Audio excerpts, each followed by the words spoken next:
All right, now to a developing story that we have been following more than a month. A jail escapee from Tattnall County was spotted again in this area, and tonight he's still on the loose. Chad Dasher has been on the run since January 24th, and he's managed to elude law enforcement from here to Alabama and back. Larry Spruill joins us now in the studio. He was in the middle of the manhunt. Larry, do investigators think Dasher is still in Tattnall County tonight? Well, that's still the million-dollar question for tonight, Kevin and Jennifer.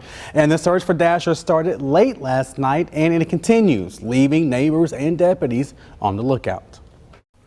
Glenville, Georgia.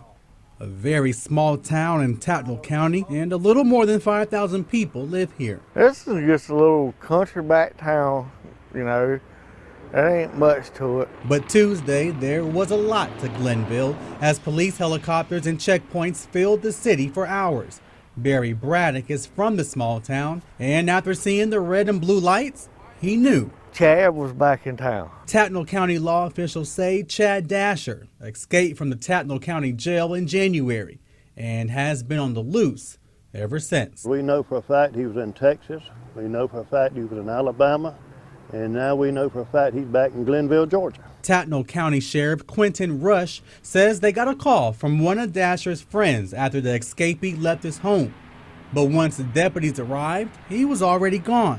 So the search continued on Tuesday morning after they found the black SUV Dasher was driving near his home. Law officials called off the search around 3 o'clock Tuesday afternoon after the search went cold.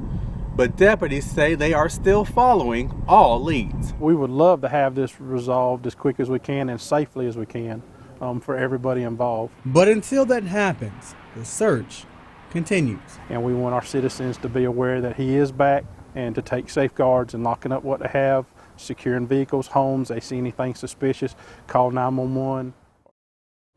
And while I was out there, Dasher's wife came up to me twice, and she says her husband is not a dangerous person, and he is really good, really friendly. He'll give anything off the clothes off his back. And I asked her to talk to me on camera, and she declined.